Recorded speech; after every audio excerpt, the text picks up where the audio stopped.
Hello, and welcome everyone to another Austin Python Meetup. We're here with our very own Jacob Barhak on all things AI, legal aspects of AI. I'm very excited for this one. We love Jacob. He's another organizer here. So let's take it away, Jacob. Okay. Actually, one of the reasons I started it is because of some of the talks that were hanging here in the Python meetup, especially George. George likes to tease me many times. So he was playing around with those legal things, and I was serious. No, this is, and he was playing with me. But I'll today, say I put my licenses in my repos now. I read yeah, them, and they're actually pretty important.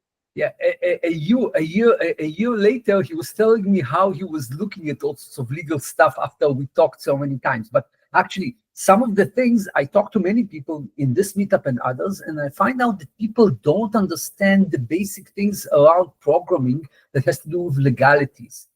And more than this, since AI is advancing so fast, no one understands what's going on. And this is why I'm giving this talk, because each time I give this talk, and I gave it multiple times, like here, this is the fourth time I'm giving it, actually more, because this talk usually spans over 2 meetings. It'll be a long talk, so guys, if you want to interrupt me. Worst case, we'll finish off another time with some other stuff, or we'll do it as long as you can. We don't have to stay until the end. The important stuff is in the first hour or so. So it's at least an hour talk, but so be brave, stick with me. If you want questions, interrupt me in the middle, it will be interesting. So first of all, since I will be talking on the stock things that happened to me, and I will have I do have some incentives and some other agenda here, I want you to all to know my conflict of interests. This is all of those are my conflict of interest. There's one more I should add. I got some payment from Pronto recently, Pronto Telecommunication. It's not here. I should update it. But otherwise, these are the things that I do. I do have 2 patents, and this is important because I'm going to talk about patents at some point. And therefore, you have to know that I do have an agenda. Treat whatever you hear from me with a grain of salt, but I'll try to put my opinion the best way I can. And I did declare everything, so everything is open. I'm not hiding anything. I'm not telling you something behind. Now, one more thing you have to know. I'm not a lawyer. I'm dealing a lot with lawyers, but I'm not a lawyer. This is whatever you hear from me. If you need legal advice, go to a lawyer. But for now, I'm going to tell everything that I know, but I can tell you also that lawyers even don't know some of the stuff I'm going to talk to you about, because those things, some of them are evolving. So, because why this talk? Well, I have experience with open source, and people use the term open source or AI in the way that they can think that everyone can use them or do all sorts of things with them. And many times they glorify or don't tell you about the fine print that is interesting. So I have seen personally misuse of all sorts of things. I usually tell people that this is misuse, and people get astonished. Even today, I got someone who told me, oh, if someone gives me a software that tells me this and that and uses AI and allow me to create something with it, tells me that I can, then I can, because they bestowed me the ability to do this. And I'm looking at him and ask him, you know what, bring me this, open the door there, break the door there, and give me the money out behind this. It's like, he looked at me and said, why? It's like you're asking me for something illegal. I said, well, maybe they are doing the same. You don't know. So many of the things we don't understand what's happening, and there are legal aspects to some of the things that we're doing with open source, with AI. So I'm going to try highlight some of those issues, things that I do know. And I'm going to give you the sources where I got the information from. I will have some opinion of my own, but again, I'm not a lawyer, but as best as I can, I'm going to give this to you. And I've been giving this talk 4 times, or 4 installments of it. Each time it changes. Today, it's really up to date with new stuff. So some common mistakes people are saying about open source or AI. We can use publicly available data. No, it's a big no-no. If you can watch the website, it doesn't mean that you can take data from it. People don't know. Non-commercial use. Well, I'm not doing it. I'm not selling it. It's okay if I'm not selling it. No, some things you're not allowed to do, even if it's non-commercial use. Open source is free and non-commercial. This is wrong. Many companies are making a lot of money out of the open source, and there are restrictions on open source as well. Open source is sustainable. Well, I'll show you many people who wrote open source libraries and couldn't find a job. Open source owners are maintainers. No, there's a difference between ownership of the code and who maintains it and stuff like this. AI models are free to use. Well, sometimes not, sometimes yes, it depends. You have to know what you're doing. Any open source I can use in my project? No, there are things you're not allowed to do, especially if you have multiple licenses. You have to know those things. So I'm going to cover some of those. A lot of them will come at the end. Some of them will come at the beginning. Let's talk about AI, because it's about AI. The open source is just a part that, because AI is driven by open source, I installed it. But some negative examples. Here's an example that George told me about a year ago. Drake had to take down this song that featured Tupac vocals. Tupac already died, and he was kind of resurrected via AI for this. But then the Tupac estate came to Drake and told him, we don't like the way you did this. I believe it was a cease and desist letter, but you can read the details in the link here. All the links are provided. And by the way, I'll go back to the beginning. You can take this QR code and you can access the entire presentation with all the links here. You're welcome to download it later and look at all those things. Regarding, there are the next 2 points I'm talking about is actors that call for other actors to allow to remove the voice. If someone used your voice without your permission, then the actors want the ability to remove them. So there is a website or an email address someone gave you that you can ask them, and then they'll help you remove those. Apparently, AI conflicts with actors making money. One of the actors who wrote this is actually someone very famous you've seen probably or heard, actually. He's a voice actor that appears in some movies. There's also Hollywood strikes because of AI. So now AI is starting threatening Hollywood writers. Think about it. AI today can write us a very nice screenplay. Why do you need someone to pay someone to do this? So more. You'll excuse me. I'm still recovering from some illness. I'm coughing occasionally. Now let's talk about the newspaper. There are many people or reporters who write for newspapers. Newspapers, to sell stuff, or you go to a website, they have copyright. Apparently, OpenAI used some New York Times stuff, or at least New York Times claims this, and filed the lawsuit against OpenAI. Actually, 8 newspaper publishers sue Microsoft and OpenAI over copyright infringement. Those are things that you find, and you can actually go in those links and find the full articles. So I'm just showing you how many things are happening now. And AI, think about it, only started the AI that AI has been around a long time, but the real AI that we now, generative AI, is now capable of doing all sorts of things, is started doing this only fairly recently. 2017 was the paper by Google about attention is all you need that defined the transformers. Okay, so we're now only 8 years later, and we now only starting to have all of the lawsuits. So those lawsuits will continue. Actually, they're happening. Here's some more examples of things that are happening. So first of all, I'm not sure if it was the Senate or the government. I don't remember which element of the government actually approached Google, OpenAI, and Microsoft and asked about their copyright and AI practices. You can read everything here in this link, but basically, what Google, OpenAI, and Microsoft said, you know what?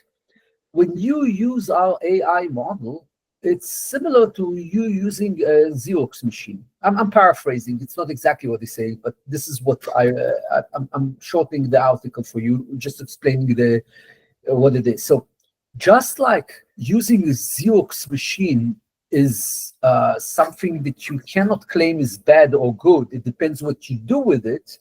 Then the same thing is with you use the machine, the AI. So, for example, a Xerox machine, you can take and photocopy a flyer that you need 100 copies from and then hand them to people, the flyer you wrote. This is good use for a Xerox machine. But if you take a Xerox machine and copy a book page by page and then later sell the book as a copy of the book, then you violated copyright. So you misuse the Xerox machine. So therefore, the responsibility of the use is on the user and not on the AI. I know this means you cannot sue later Microsoft because they provided an AI and you used it in the wrong way. They push the responsibility on the user. This is basically what was going on here, what they said. Now, little bit afterwards, they understood what they said. Oh, we're offering a product that people don't know if they use them or if they're put in the wrong prompt and they violate the copyright agreement, then someone's going to sue them and they cannot sue back the person who made the AI. This doesn't sound right, because basically it's like you're providing a product that creates problems. So OpenAI later offered customers to pay their legal costs if facing copyright lawsuits. This kind of like, perhaps this will help the customers who are afraid of using the tool because they can infringe copyrights to actually use the tool. I don't know how many lawsuits were made, but I know this announcement was made. This means it's important. Someone understood that this may be used to violate copyright and other things. A judge later on dismissed. Notice things go in both directions. A judge dismissed the lawsuit over GitHub Copilot using as an AI coding assistant. Think about it. Git Copilot learned a lot of code that it found on the internet, and each time you ask it, it's kind of a glorified parrot. It repeats all sorts of pieces of code, but yes, reassembles it again, reassembles them according to your prompt. The thing is, someone from open source community says, oh, no, they're using open source copyrightable material, and we'll talk about copyright later multiple times. So the judge says, in this case, it dismissed the Copilot, the lawsuit. This means he says, no, the use of AI is okay in this case. Now, I don't know if it's every case. I don't know if everything. I don't know what has happened there in details. Those lawsuits are complicated, but notice, people are already suing with this because AI exists. Now, this is very recent. Delaware court finds fair use defense unsuccessful in AI training copyright motion. I won't go into all the details because it's complicated and I didn't understand fully, but some company used, this actually company used some legal, it was used for legal applications. So someone used some copyrightable material from some company, and there is something called fair use. Fair use is like, you can like repeat my questions if you're making a parody of, you can repeat me if I'm making a parody of me. The fact that you're repeating me doesn't infringe my copyright because you're making it for parody. Like Saturday Night Live, for example, it's a parody, and they use all sorts of statements that said this or that person did, and there are other fair uses that are allowed, like for research, scholarly work, and stuff like this. So someone said that the use of this copyrightable material was fair use. Well, Delaware judge says, no, it's not fair use. In this case, this may be extendable to what's AI is going to happen. I won't go into details because those things are blurry and the legal world is complicated, but check out the details if you want in this blog post. Now, more than this, see, this is Meta happening now. Judge says that Meta must defend the claim it stripped copyright from Llama training fodder. Llama, when Llama was trained, the machine learning, the AI that was made by Meta, then they used some material and they removed some of the copyright statement. This is my best understanding of what I read.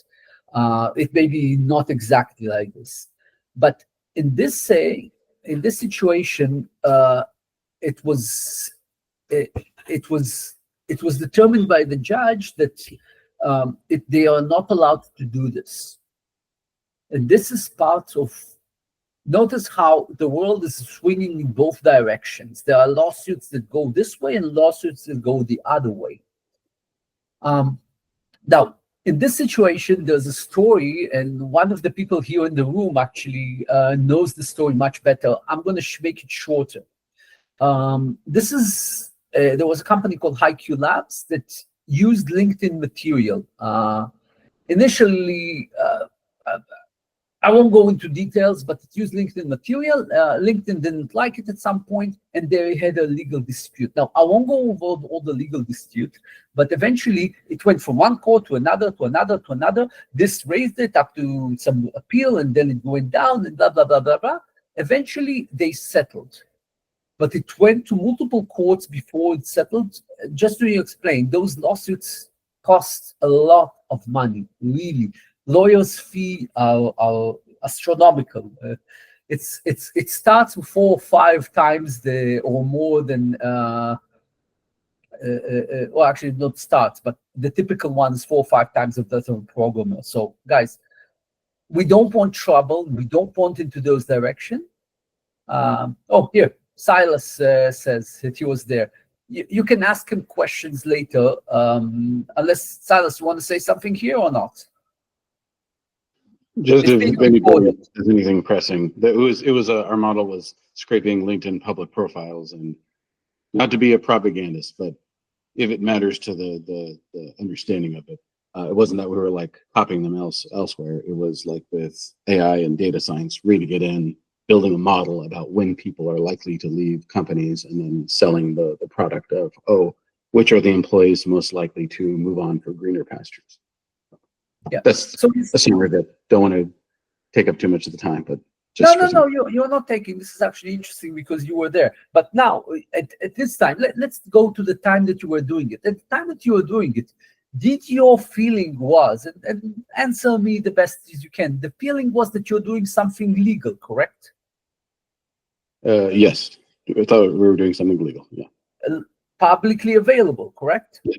Yeah, only stuff that like was publicly available to like bots that were scraping the internet. And see what a legal method became. I'm showing you the slide, and read how many times it went back and forth from all sorts of judges. This means all those things. When someone tells me, "Oh, we're going to scrape something publicly available," then think twice. Actually, I have a slide about it in a second. So just to explain, it may be okay to web scrape public sites, yet you have to be very, very careful and mindful of limitations. And actually, how do you obtain data for AI? Today, I see them, especially like, business people. I see non-business people. I see programmers say, "Oh yeah, we just go there and grab this data."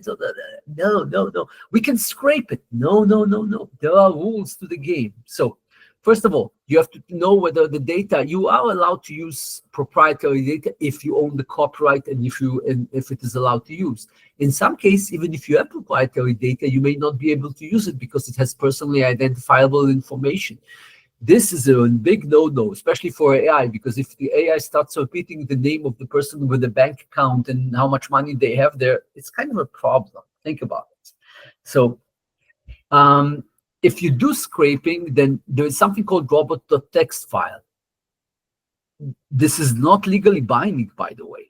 You can block the search engines to go and look at your site with robots.txt file, but if you put the robot.txt file, it's not enough to be a legal thing. You actually have to write on the website what you're allowed to do this or not.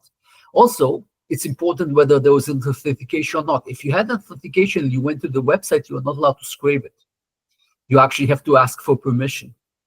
There are some other issues that I won't go into details. There's a list that Robert Zerga a long time ago gave at one of our meetups, and he has a very good job, and did a very good job in actually explaining the ethics of scraping. Okay, even if I have access, Are we allowed to use certain data? Sometimes you're not allowed to touch this, or sometimes you're not allowed to merge this with some other data. There are restrictions on some parts of data, especially if you're talking about medical stuff. Now, is there a copyright statement? If the website has copyright, blah, blah, blah, you cannot scrape because the copyright statement prevents you. Well, most sites have this copyright, unless they give you permission, in which case you have to read the permission. And then again, there's something called fair use. I explained in a few words fair use with the judge, but fair use is like search engines are allowed to scrape your data just to show it to others because they're not really doing everything. They're only showing you snippets and stuff. You're allowed for criticism like parody. News reporting, you're allowed to do some things. You're not allowed to do everything, but you'll see sometimes in the news, it's like with permission and this and this and that, or they have to put in the name of the person they got it from and stuff like that. Research and scholarship is also allowed to some degree. But guys, if you're not sure whether you can use it or not, or if you're doing something for profit, or even if you're doing something for non-profit by a big organization, check out before you start scraping data. Also, think whether there's some of what you're doing has other intellectual property.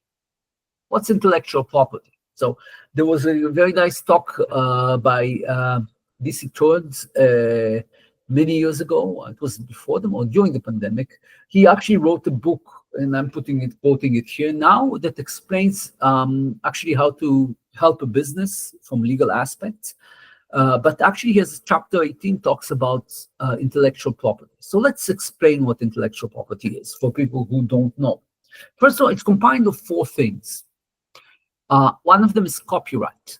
Copyright is if I write a note and put it in the refrigerator, the note I created with my shopping list on it, I own it. No, I'm not talking about the piece of paper. I'm saying the shopping list I compiled. It's my own creation. It's a piece of art. Maybe I put in a flower on the side that makes it nicer or whatever.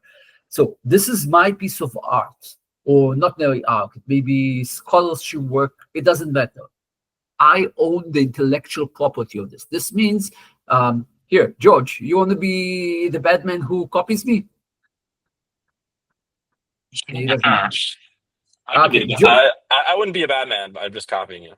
Okay, so George copies my note with my shopping list on it, and it makes me furious. So I go and sue George.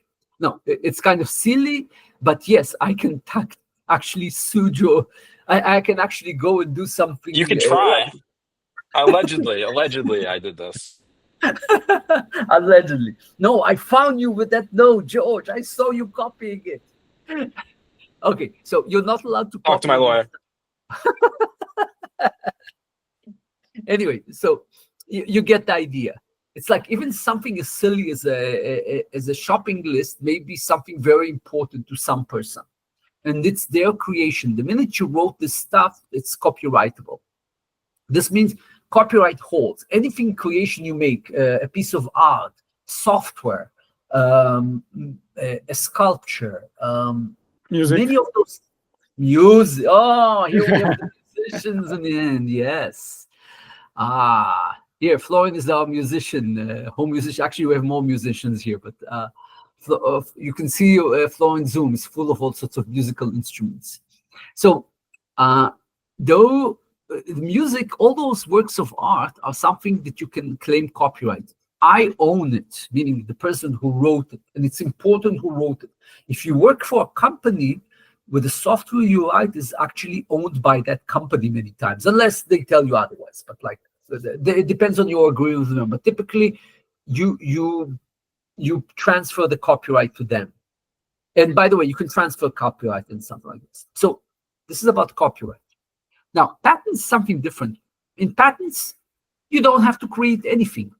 You just have an idea of an invention of what to do, a design, some machine, or some method how to do something with this machine.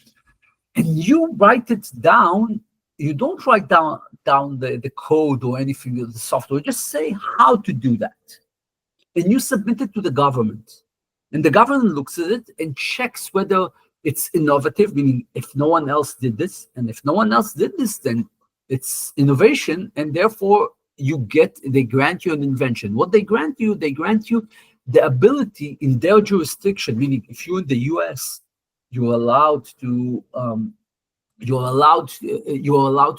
have this invention in the US. You have allowed to patent the patent in the US, meaning someone can copy it from Britain or some other country, but not in the US. If someone does this in the US or actually imports it to the US, you're allowed to sue them and ask for damages. So this is what patents are. Patents, you can write a patent just if you have the idea and you can describe it well enough, and it passes all the criteria that the patent office will grant you that. You don't actually have to create it. So the first thing, if you have an idea, you could just, oh, I patented it, later start working on it. And the idea is that you're getting a limited amount of time in which you can actually market it. Typically, it's about 20 years since the day you submitted the patent. So this is how long, and within 20 years, you are the only one who can benefit from it in the US. Anyone who does this kind of, it's called infringement, infringes your patent. And then you can go to court and blah, blah, blah. What's a trademark? Anyone has a company with a trademark, or should I just take a big shopping? Okay, what's a trademark? Let's say Walmart. Everyone will know what Walmart is. And Walmart has this big W, that's yellow W when you go there, correct? Or McDonald's has this big M. If tomorrow I want to, let's take McDonald's because it's all around the world.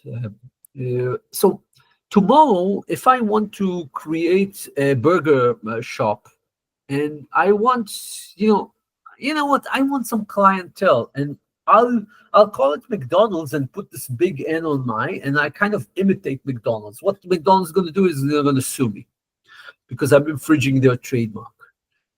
Because this big M and the name McDonald's and all sorts of other characteristics, the yellow and stuff like this, they belong to McDonald's. And therefore, to establish a trademark, you have to be in the market for a long time. You have to apply for it, blah, blah, blah, blah. I don't know all the rules, but there are ways to actually establish that no one else can use this name for themselves. There's also something called trade secret. All of those things I talked before are things that are open, but there's something sometimes that you don't want to tell anyone, but you still want to protect it to your own. This is what a trade secret is. One of the more known trade secrets is Coca-Cola. And the famous story is that one of a Coca-Cola employee, disgruntled employee, came to Pepsi and wanted to sell the secret ingredient, the ending Coca-Cola, to Pepsi. The Pepsi people just showed them to the person to the door. And later there was a lawsuit and blah, blah, blah. You can hear all about it. But they wouldn't touch it, because if they did, the lawsuit will cost them much more than knowing the invention. So there are ways to establish a trade secret and protect it, and so on and so forth. All of those, you want additional information, go read the Tango terms by DC Trades. It will help you understand what's going on. Now, all of those, even though some of them are local, like patents, it goes by jurisdiction, there is international and US protection for all of this. But let's start with the international protection is called by the Berne Convention for copyright, the Paris Convention for patents, and the World Intellectual Property Organization actually holds a lot of information of what countries sign it and what, and you'll be surprised most countries support copyright and patents and intellectual property, even some you may think not. In the US, and this is people don't know, and this is partially I was astonished. I'll tell you a story. I once talked to a Stanford graduate who told me, I'm naming the university now just because, not to shame it, but it was someone who was there. So I'm showing you someone who is supposed to be very educated, and I told them something about the patent, that I own a patent, so on and so forth. The person looked at me and says, I don't believe there should be patents and stuff like that. So the patents are as old as the US Constitution. They are actually written in the US Constitution. They're not going to go away soon. It's part of the Constitution. Actually, there is to change the constitution. Think about how hard it is to change anything political. Change the constitution is even harder. So its patents are not going to go away, neither is copyright nor anything else. According to the U.S. Constitution, the U.S. Congress should protect the rights of the people to own those intellectual property. This is why it's important, and this is why I'm giving this talk, because today there are many people supposed to be highly educated that start thinking that things shouldn't be the way they are. Well, they should have a political power large enough to actually go and force those changes in the Constitution. It's not going to happen soon. There is a U.S. Patent and Trademark Office, USPTO, this is where you get patents. The Copyright Office is where you can actually register your copyright. Once you used to send an envelope to yourself with the work and keep it closed as proof that you created the work, today you can actually register in the Copyright Office. And then transfer it or whatever. It's all can be done there. Now, let's go back to AI. Now that you know a little bit more about intellectual property, let's go back to AI. So the question is, do non-humans have an IP? IP is intellectual property, IP rights. So you see this picture of the macaque there? Macaque is kind of an ape. So it was taken and put some sorts of website, and the photographer who taught the macaque to take this picture, the macaque actually took a selfie with camera, sued that website and says, you're not allowed to use this picture. It's copyrightable. Well, there's a problem there. The counterclaim was, well, this is not a person. They cannot own copyright. You cannot assign copyright to a non-human. You can assign copyright owned by a company, but also remember, a company has to be owned by humans and stuff like that eventually. Or there's like a governing body of humans that handle all of those. And even though they change, they are the ones in control. So a non-human cannot have it. So there's a problem here. The entire story you can find here. And indeed, up until now, we're going to hear this argument being repeated many times. We're going to go in a second and go details. So AI is not a legal person. Think about it. The machine that writes the code that you use in Copilot, or the ones that you write down this in Bing, this thing, or in Gemini, or whatever LLM that you created or use, it's not a legal person. So who owns the copyright of the work that was generated by the AI? You told them, write me a poem. It generated a poem. Who owns it? Well, so the first time I heard about this was about 2 years ago. There was a good discussion by Jonathan Klinder. He's a lawyer. He presented in an open source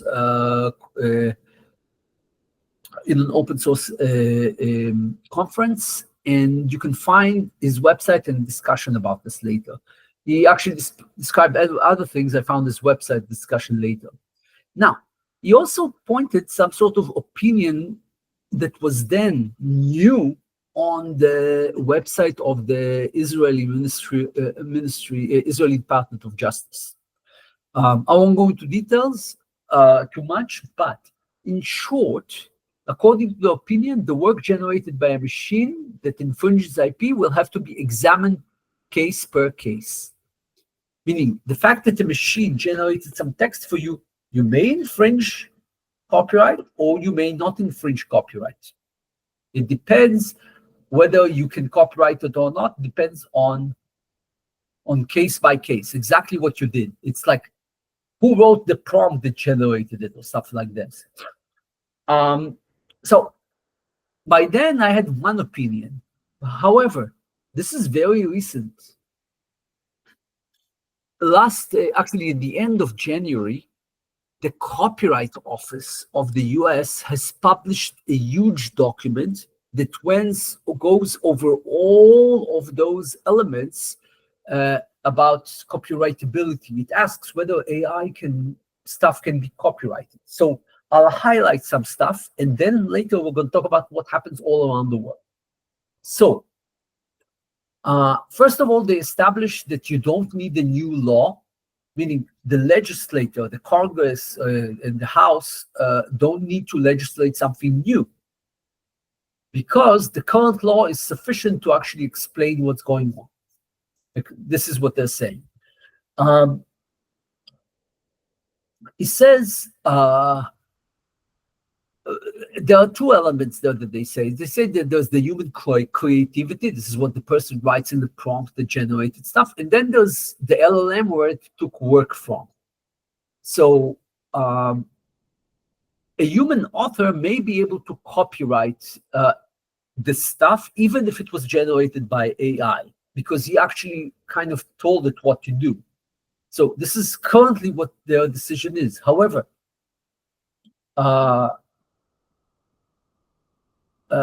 it does not extend to purely AI-generated material or something that a human had insufficient control, meaning something very mundane is not enough to be copyrightable. I'm putting words that may not be legally correct, but this is my understanding. So if my interpretation is correct, talk to a lawyer. Incorrect, talk to a lawyer. So also they say whether there is sufficient contribution by the human to an argument, whatever the AI generated, has to be analyzed on a case-by-case basis. Okay.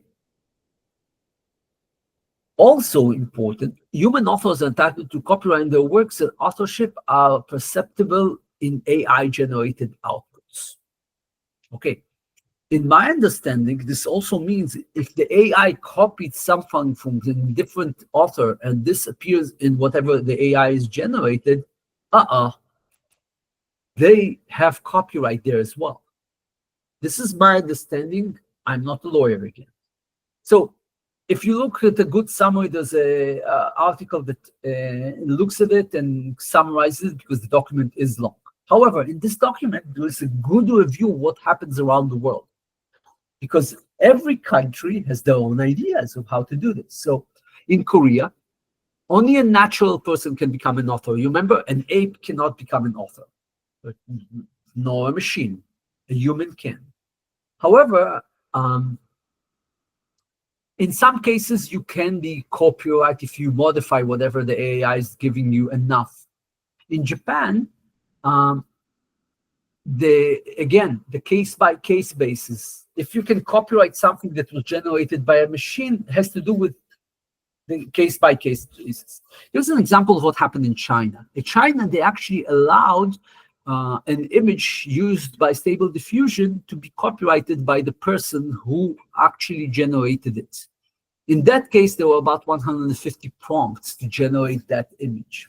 But think about it, those Stable Diffusion images are drawing from millions of images Stable Diffusion learned. So this is also interesting. Are there some elements that are not there? I'm not sure. Like, are there elements that belong to someone else? I'm not sure, but this is the China law. Actually, I'm not sure it's law, but this is a precedent in this case, I believe. I don't go into details. You can actually go and dig into this. The references and everything exists in this document, actually in this document. Okay. Now, in European Union, majority agreement, this is not everyone, they say that it's maybe possible to put copyright if a human input of a created process was significant. Now go figure out what significant is. Now, only a natural person can be considered as an author. So you see the same elements, like we don't want apes as authors, we don't want machines as authors. A human who uses the machine is an author. And actually, this is the law in the United Kingdom, or was. They say that even if there's something generated in the machine, the person who actually wrote, who arranged the machine to do those things, he's the copyright holder. In this case, if I understand correctly the UK law, and maybe I'm not correct, it belongs to the company who generated the AI and the interface that you used. But I may be wrong. Check out the UK. So UK currently elected to leave the current law in place, but they are now building all sorts of committees to figure out what's going to happen. Everyone's building committees. There's like committees and organizations that deal with this. It's becoming a new business now, apparently. Hong Kong, India, and New Zealand, those are the old Commonwealth. They're still unclear how they proceed, and I have a typo here. I'll have to fix it for the next presentation. In Canada reviewed some of the copyright laws and acknowledged that there is some clarity concerning lack of clarity concerning authorship of AI-generated work. They actually recommend new legislation. However, the consultation process, this is the committee that started it, is still underway. Maybe they'll say no eventually. I don't know. We'll see what happens in Canada. In Australia, there are concerns over a lack of clarity of the copyright law. Well,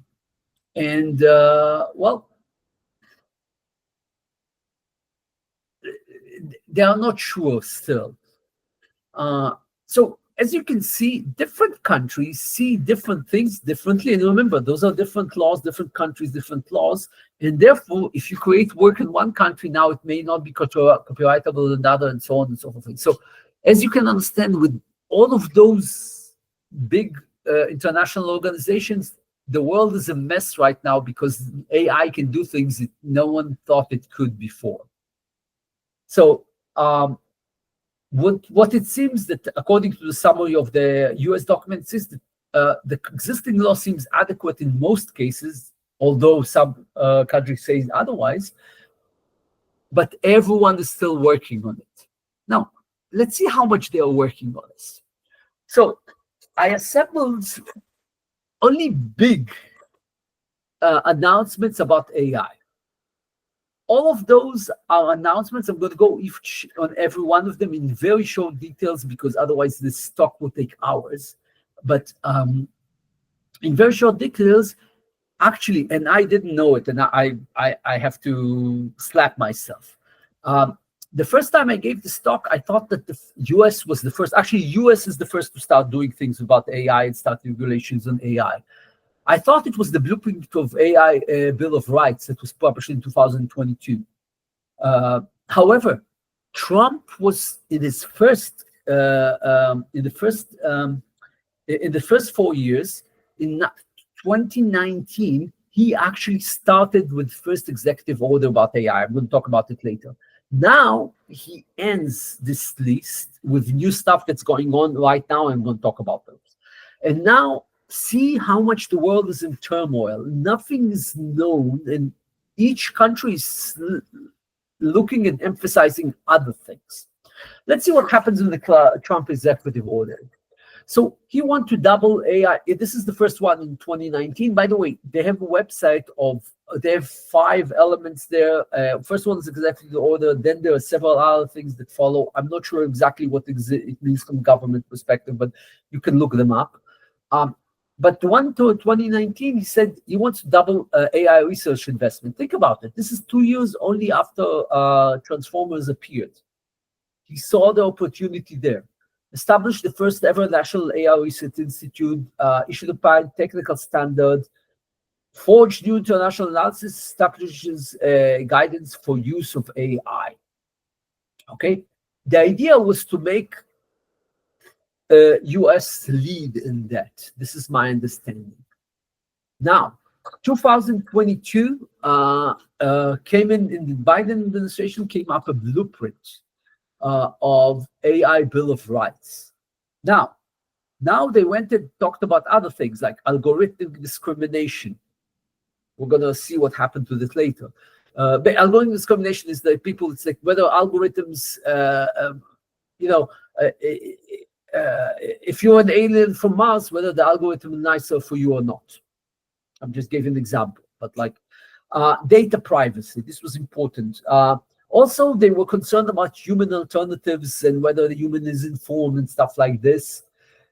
But eventually, they wanted to regularize things and spread it around the government. Trump as well, there's established guidance for the use of AI. But now, a year later, it came a US presidential executive order. This was November 2023.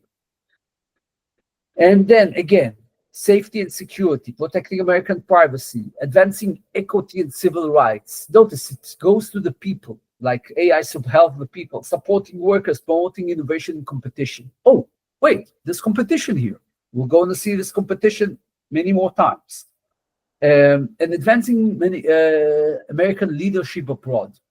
Okay, you want America to be lead this. Check it out. All of those things you can read in details. They all exist in the links that I sent you. If the link is defunct, I apologize. Let me know so I'll fix it. But they should be still in place.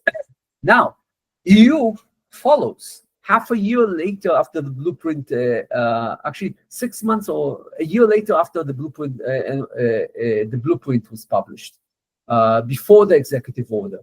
2023, they updated in 2024, and then the EU is looking at risks. They say something like, oh, if you have an LLM, that ChatGPT that you play around with and say, write me a poem, they don't assign risk to it. However, if this is a medical device that uses some AI algorithm, they might be risky because the person may be hurt, or if it's a driverless car or something like that. This interests them, and therefore they assign different risk levels. They do want to support innovation, and they also have next steps, and there are more digital measures. EU loves regulation. Here's another regulation by EU. This is interesting. This is not AI specific, but it affects AI.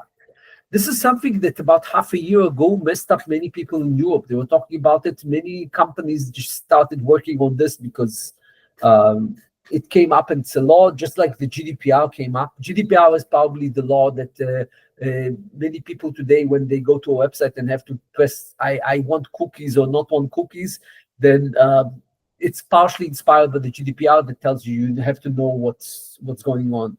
But I'm not talking about the GDPR. The EU Data Act says something like, and I won't go into all details, but it says that if I work with company A, let's say Google, and I want to transfer, I should be able to transfer all of my digital assets to company B. Let's say Microsoft. Maybe they have 2 social networks that I want to transfer all my links and images to company B. Then there should be an interface to allow you to download and do that. And this messed up many things because basically the idea was, if I understand them correctly, is to mobilize the data of the consumer so the consumer can choose which company they're working with and not be locked to it just because they have their data. However, now think about it. If you have models that were built upon their data that were allowed to use because you have an agreement that the company used to train their data, now if you move their data away, what about the model? Does it remember you or not? Think about it.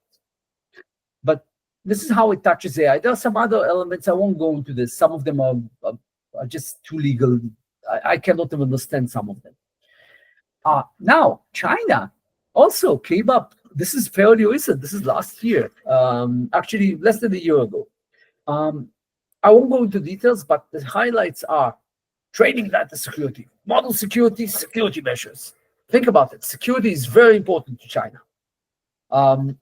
Since it's Chinese, I cannot read that much, but there is a Google Translate. You can translate this. You do have this out. So you see, each country is looking at new regulations of what AI is going to work there. So if you're going to create AI that's going to be sold to a different country, you have to know that you have to abide on it. Let's talk about something that happened recently. I'm talking about the last 3 months now. Biden executive order advancing U.S. leadership in AI artificial infrastructure. What they did is basically they put caps on GPUs that can be sold to different countries. If someone remembers what the DeepSeek big thing was a while ago, that they were able to use all the GPUs and very much less of them to train a good model. Well, such an executive act is the reason why they have to do it, because China doesn't have the best GPUs because there are restrictions on them, export control. Now they put export control on most countries in the world, except from some 18 countries or something, key allies. By the way, I'm currently in Israel. It was not on the list. In Israel, there was a big turmoil because we actually manufacture chips that go to the US. But we can get some of those back anyway. But this was what was going on there. It's still, the discussion is still going on, but I'm not sure what the information is correct at this point because it takes time to figure out what's happening. But the US actually put export control on GPUs. Think about it. GPU is very important piece of hardware now for someone working with AI. People who do this regularly understand why. Because it's like 20 times faster. And if you want a big model, you'll need multiple GPUs because one's not enough. You can go and read all of those stuff here. I'm not sure if they changed those links yet. Maybe it's whenever a White House changes administration, they switch to an archive. So maybe those links are not there, but you can actually look it up and the archive should exist somewhere. Now, this is what Biden said. You know what Trump said? When he got into office, he puts in an executive order. This is like days after or weeks after. Remove barrier to Trump takes action to enhance America AI leadership. He already did this 2019. He's bringing it back.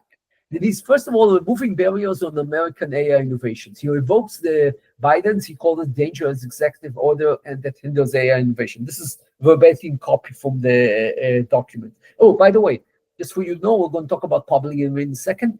Most government, a lot of the government stuff, unless classified or something, many times it's public domain, just like the US Constitution. So you can copy from it and stuff like that. Anyway, so this is copied verbatim or with very small modifications just to fit in the slide. So he says that the Biden AI executive order establishes the necessary burdensome requirements. It calls for departments agents to revise and rescind Biden AI order. Basically, he goes in the White House and says, no, I want something else. And what does he want? He wants to enhance American leadership. America is leading in AI. AI companies, most of them are American, and they're very good, produce great tools. I'm proud of it. It established the commitment of the US to sustain and enhance American dominance in AI. And he wants AI systems to be free from ideological bias and engineering social agendas. This is what he wants. He wants to continue polarization of AI. You can go into details and read about what's going on. Now, not only this is happening at the highest government, federal level, and so on, the states, each state has their own AI regulation. It never ends. So now those are states, and by the way, it's probably a partial list because I did this like a month ago. But there's like 2 articles about state by state guide. There's the report of this, and also there's a Arizona website. You can actually go and check it out. Arizona policy. The states are also regulating. Remember, in the US, we have several government levels. So the state also have their own AI because in certain states, they want different AI regulations than others. Now, where are now the programmers writing all sorts of AI? And let's say our product goes to this state or this country or whatever, or just goes on the internet. Are we lawyers that we can actually figure out what's allowed and what's not allowed in AI? And I showed you the controversies of what it is. So apparently, we're probably going to see more regulation, but there's a force that's going the other way. Let's see. So first of all, Trump rescinds the AI risk policies. I showed you this before. In February 2025, US and UK refused to sign the Paris Summit Declaration on Inclusive AI. This means UK and US didn't like something that they saw. It was signed by 60 countries, meaning they believe in it. UK spokesman says not enough clarity on governance or national security concerns. There's actually something that the UK PM said. You could actually read it in this document. But the US Vice President J.D. Vance, he actually criticized the overregulation that is happening in the EU. So basically, it seems that the new U.S. administration is trying to deregularize and remove the burden from all those countries. Because think about it, if you can actually have state regulations, federal regulations, multiple country regulations, eventually it doesn't become AI, it becomes like lawyer stuff. And of course, AI, a lawyer is now assisted by AI, but still, it's becoming impossible to actually do something that will work universally almost. He also wanted to foster creation of AI technology. The less regulation, the more chances of something else coming out. So now let's talk about it. There is competition on AI in the world. AI is the new gold rush, isn't it? Anyone wants to say otherwise? Come on, we have multiple people in the room.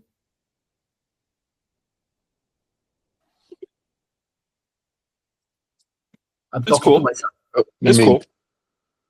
There are clearly people who believe it's a gold rush, but it's unclear that anybody other than the big players will capture any of the gold.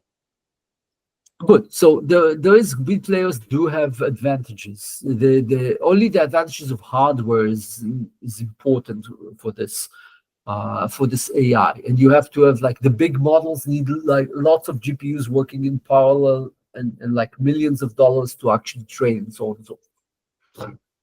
But now let's talk about two extremes so people understand. It's a gold rush and it's the new space race. People don't understand it, but it is. Who comes up with the newest AI is like announced in all over the news, and people are getting all excited, sometimes overly excited because of it. But think about there's competition between all players, and yes, there are those who have more. And I gave the Biden executive order that happened that actually tried to play with this game by removing the necessary component like GPUs from other players. So this shows how much competition there is. But the question is when it becomes fair or not. So let's talk about two extremes. Let's say I develop an AI. I look at all the work I'm working on. I have a big team that selects what's copyrightable or not. I care about what I scrape from the internet. I abide by all licenses. I have a big legal team that looks at everything that I do. And I come up with AI that, it can use much less data. I abide by every regulation, like I don't imitate other people. I don't do other stuff that I'm not allowed to. Eventually, my AI becomes very poor. On the same time, there's a rogue player, doesn't care about rules, scrapes the entire internet, trains their AI, assuming they have enough resources, they can do all sorts of things, and now their AI is much more knowledgeable, much better, but they maybe even much faster, and because the time to market is sooner if you don't need a big legal team to actually figure out what's happening, what data you can use and what not. So what do we do in this case? The rogue player intention may get some advantage and therefore sell faster than me, and me that I care about the law and I do everything lawfully and by all regulations of all country, I stay behind and eventually I get bankrupt, and that rogue player gets the gold. So these are the two balances of the things, and somewhere in between those two extremes, there is the truth. The more you regulate, you go towards the player who actually abides by the law. If you remove regulation, you get to the faster player who actually disregards the law. Now, which one is better? Yeah, Kate, you want to ask a question? You don't have to, just jump in. Yeah, so your argument is essentially regulation is bad in the AI industry? No, I didn't say good or bad. I'm saying that there are two balances. Over-regulation leads to a player that cannot move. Too less regulation becomes rogue players, where the world you become is the Wild West and everyone does whatever they want and everyone gets hurt, or like it's a place that's hard to live in. The balance is in the middle somewhere, and we don't know. And this is what the competition is all about. Currently, it seems that Trump and JD Vance are trying to remove regulations so the US is going to move faster. This is my understanding. Maybe I'm wrong. Before that, all of the other countries are starting to put in regulations. Now, the question is which regulations are really important. And let's talk about licenses if you're talking about regulations. We're going to get there in a minute. Any more else do you want to ask? Or? I'll let you talk, and then I'll ask my question. You can jump in at any point. We're casual. Thank you. Okay. Appreciate it. So now notice everything that's going on to show you indications that things are no longer as good as and friendly as there were before. When they created the new AI and the papers were published, everything was open, the models were open, everyone can use everyone else, they were all open source, blah, blah, blah, blah, blah. Now AI models are becoming less open. And examples include OpenAI. GPT-2 you can download. Here, I have you the link. I just gave you the link. You can download it and use it. It's a smaller model compared to today's models. Newer models by OpenAI are closed. I think from GPT-3 they closed up everything now, and they also moved into a commercial base. Before this, they were a non-profit. I believe Elon Musk had some issues with that. They didn't like it. There's some dispute between those. So there is something I want you to know that exists today. There is a special license called OpenRail for models. Now, those licenses, the OpenRail actually looks at other elements, like does the model impersonate someone? Stuff like that. Or we're not talking about a license like, can you copy this model or not? They say, can you use this model for this use case? And they have like several elements there inside on basically they want responsible AI licenses.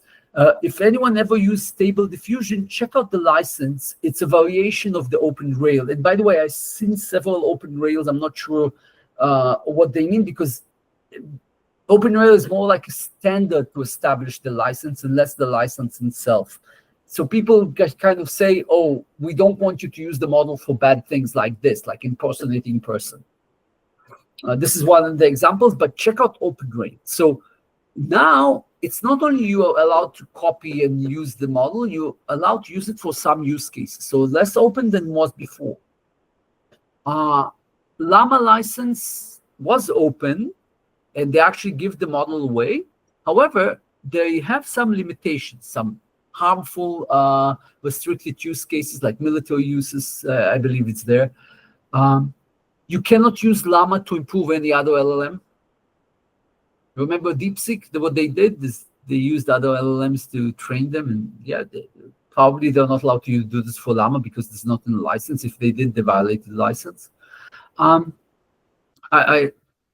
didn't suggest anything here. I'm just telling an example so people understand why this restriction is there.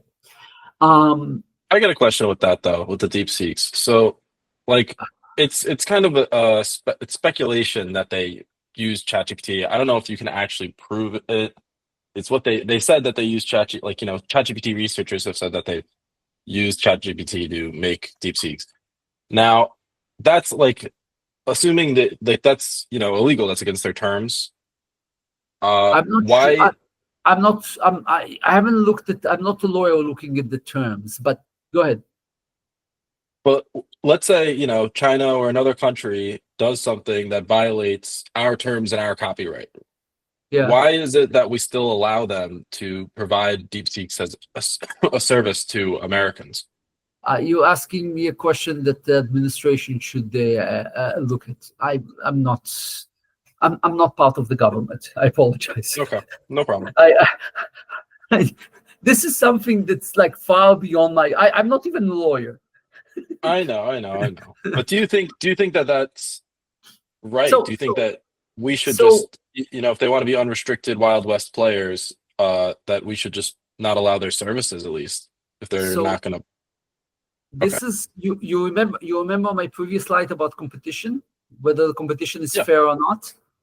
I'm pretty sure that some players are playing unfair. The question is who's playing unfair and whether they can get away with it. And usually, ideas of regulation or a law is that eventually, like here, you know what, I can become an outlaw, do something terrible and steal something or whatever, but eventually the law will catch up with me and put me in jail if I did something wrong, correct? So in the time... How much money do you have, Jacob? Unfortunately, yeah, this is being recorded. Let's not talk. You got me Just there. the truth, man. You got me there. I'll tell you after the recording. Okay. But yeah, the idea is that some people are asking for forgiveness rather than permission. And the more regulation you have, you reduce this amount of people or make it harder on them. The less regulation you have, you get to the point that more outlaw players. But it is kind of the Wild West out there. As you can see, if each country has its own laws. And everyone's not agreeing with everyone. So we are now at that point in time that we are kind of in a space race in kind of our own gold rush and Wild West area. More or less, this is why I'm having this talk. I want people to know where we are and to make informed decisions rather than just say, oh, I'm using this and that's it. Or their bosses tell you to do this and they just do it because the bosses tell you and then they don't inform you something's wrong. Okay? So another limitation that Llama has is about volume. If you have more than 7 million active users in 1 month, oh, mister, you should register with them. You should ask for permission for a license. Basically, they probably want to buy you or something, but this is my understanding. But like, the idea is that they want to, they are not allowing anyone to use. So it's not open source that you can have like many copies as you want. No, it's restricted. By the way, this restriction appears on many other places, like here, Anaconda. Everyone used Anaconda. So if you are a business that has more than, I think, 250 people, then you should actually contact Anaconda for a license. Until then, it's free. Or $1 million or something. I don't remember the details, but check it out. The Anaconda license also has some restrictions. They allow you to use up to some point, and then from that point on, it's no longer open. So I gave you examples how AI models are becoming less and less open. Now, my understanding is that for some reasons is concerns of misuse. They don't want anyone misusing it. And by the way, I've seen models and even software in the wild out there that people don't know that they shouldn't use because they're violating all sorts of restrictions and laws. Those exist. Not maliciously, it's because someone did something they didn't know that they are not allowed to do. And someone put the model out there and people started copying, and you can still find copies of those things, even though you can see them, they are being pulled down every once in a while. And if you look at the small little print, you say, oh, you're not allowed to use this for this, not allowed to use this for that. So in my own words, intellectual property and commercial value now matters to model creators because they understand that there's gold behind it. It's not just researchers exploring the world, going to places they've never gone before. No. Now there's money there. If there's money, people start closing up because competition happens. So let's forget all the negative stuff. Let's talk about some positive stuff that's happening with the AI and uses. So Grimes invite fans to make songs. Here, this is for Florin, who's a musician, to make songs with AI-generated version of her voice. So you can use her voice in your music. She does ask to share profits and asks not to make abuse, like, make her sing things she wouldn't say or stuff like that. Because eventually those people are people that have something that they represent. They don't want people impersonating them and talking all sorts of stuff they wouldn't say. But she does this very kindly. Actually, look at this blog. She's very nice about it. She probably learned it from Elon Musk. She's the mother of one of his children, maybe more, I don't know. Also, there's AI is now being used to fight plagiarism. YouTube, there's a feature to remove copyrighted audio. Yeah, YouTube can now allow it. This is nice. And here's a bigger story. Let me go back for a second and explain what happened here. Bill Ackman, he's a billionaire. He has one of those big investment firms, and he went one of the Ivy Leagues. I believe Harvard. This was where he came from. During the war here in Israel, I'm currently in Israel. The war in Israel, there were a lot of protests, anti-Semitic protests that were happening in several universities. The Congress brought out 3 university professors, Pennsylvania, Harvard, and MIT, to talk about that anti-Semitism. And you probably seen the images. The university professors claimed that these anti-Semitic protests were not. Was it? They depend on context. This is like the head of Harvard actually said that's like it didn't violate university laws, this anti-Semitism, because it depended on the context. This created an outrage.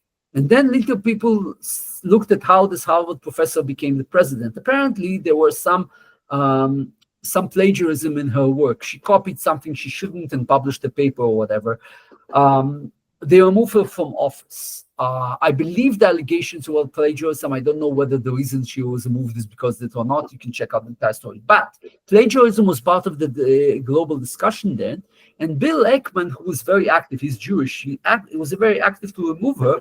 He actually, his wife, once he started raising those issues about plagiarism, his wife, Neri, was attacked because they found some reference, something in some of her work that wasn't quoted correctly, and so on and so forth. So they started saying that she plagiarized, and wow, what is he saying? Basically, he started attacking his wife. He didn't like the idea, and he wrote down this article and says, oh, AI should do the plagiarism, fight plagiarism. Now, he's a billionaire and he wants this to happen. So if you have an idea, you know how to contact them. If you know how to contact them, give him the idea on how to fight plagiarism with AI.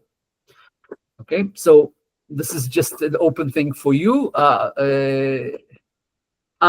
Also, there's one more thing that's happening, patient safety and artificial intelligence. There's a document that shows opportunity where patients can use AI in some cases. They are very specific, and the medical world is very highly regulated. I do disease models. I'm familiar with it. It's also very conservative to new ideas. This means that new ideas with AI that are coming out very quickly that can change evolutionary worlds, they will look at it very closely and be very slow to adopt. This is a blessing and a curse at the same time. It depends on what you see. But this is how the world is. So at this point, I talked about AI. Do you want me to stop, or do you want me to continue about open source? Because I can go on half an hour more about open source and stuff like this, or we can just start a discussion. Come on. It's your time as well. Anyone? Anyone says to continue? It's up to you. Okay. It's up to you guys. Anyone has any questions that they want to ask at this point? I mean, this is all good material you provided, Jacob. I must confess though that we're now an hour and a half in, and it's late for this old man, so I'm having a hard time jumping in. But I'm very appreciative of what you've done so far. Okay, I can continue open source if there's enough hands, or we can keep it for another continuation, another time that we have a missing thing. But there are elements about open source that are related to copyright and patents and stuff that also affect AI that I can talk about now. It's about half more hour. I'd be happy to start a discussion. Okay. Do you want the discussion recorded, or do you want it non-recorded? You can record whatever I say. I think it's on you if you want to continue answering some of my questions and being recorded. Okay. So anyone has any questions that they want to answer as recorded, then please ask away now. Well, I would like to go back to, we're putting these regulations on, but it doesn't seem like people actually play fair to them. And there's definitely a connection between how big your organization is and how much money you have for lawyers and what gets through the judicial system.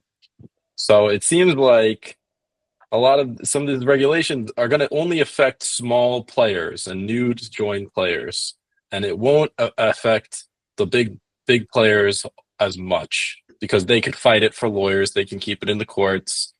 They could possibly even, send a message to somebody who might just happen to be head of the executive branch and change the rules. So So at what point is there even a point of these regulations if they're just if it doesn't really matter to a lot of these people? It's just a way to just possibly just push down competition. So there are some things that let's talk about those in a second. You're making a point saying, oh, if you have access to power, then you can become more powerful. So did you notice about some of those lawsuits? Did you see how much of those OpenAI, Google, Microsoft are being targeted? There were a lot. Yeah, but notice they are being targeted because they are big. And people who actually, it's easier to target someone big because, in a sense, If I can jump in, Jacob, I was going to say along the same lines. Like my worry is more the opposite, that the big, obvious, out there players are the ones where it's easier to pick up that they're doing something wrong. I agree that they're better at like legally fighting it, but at least it exists and can jump on it. And for some perspective, I organize a local meetup for Austin Less Wrong, or for the Less Wrong group, started by Elias Yudkowsky, who was an early alarmist about the dangers of out of control AI. And from the perspective there is like, the real danger is not the real obvious person who's going full forward with AI, but like a smaller, off the grid, discrete group that can, play with AI carelessly and let the genie out of the bottle. If that makes sense. So, to clarify, the worry is that, well, what if we unleash some super intelligent AI that knows how to get onto the internet and does all the damage it can? The danger is not that like this very visible Google is going to do it.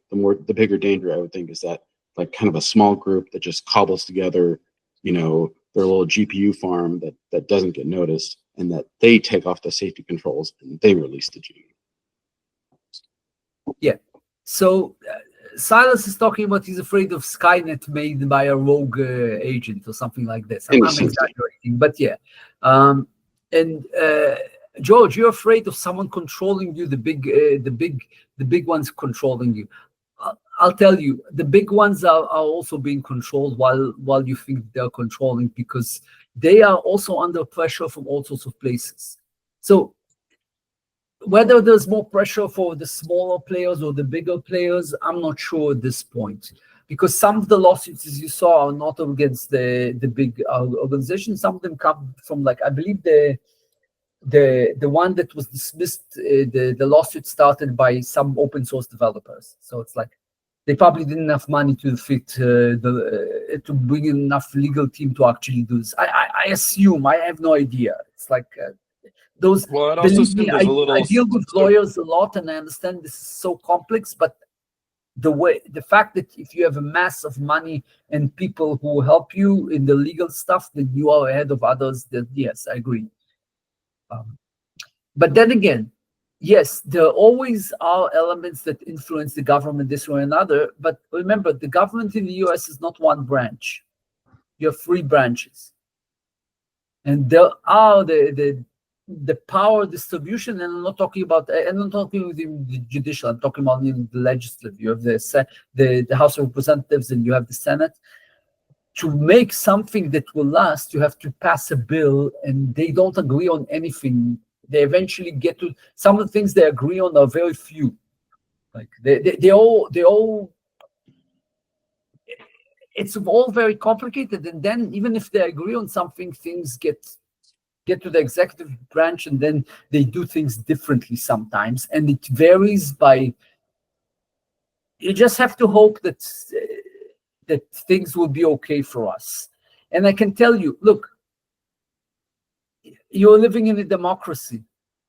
Many people in the world don't have this luxury of even complaining like you just complained.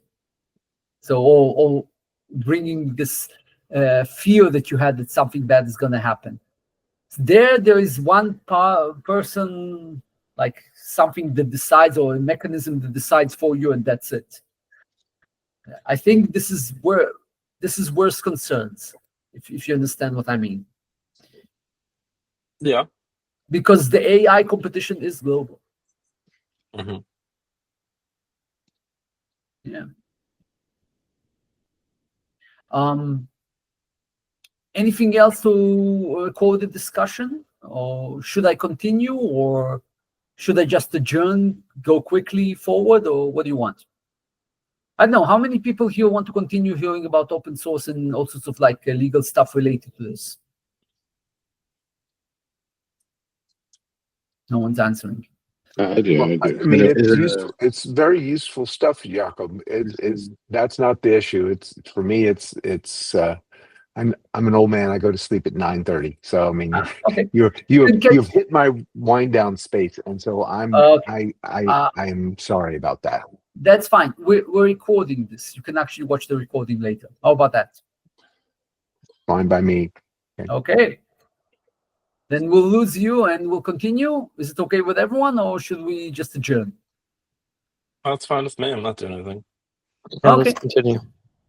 Okay, I'll continue. And guys, if you disagree with something, jump in. This is supposed to be a discussion. Only remember, this is being recorded because it's supposed to be transparent.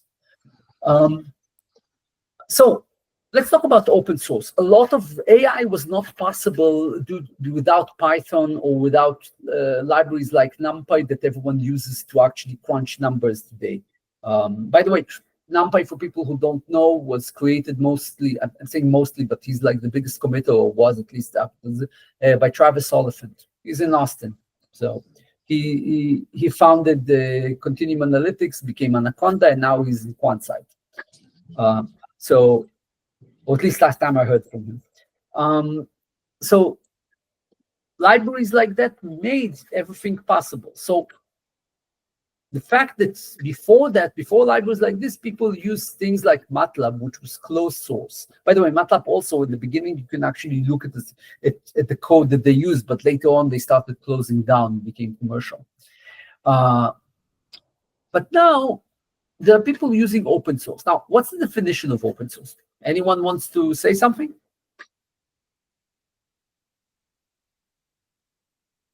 Okay, I'll say it. There is no one definition of open source. Everyone defines it the way they want. Different organizations, we'll see it. There's a slide about this later.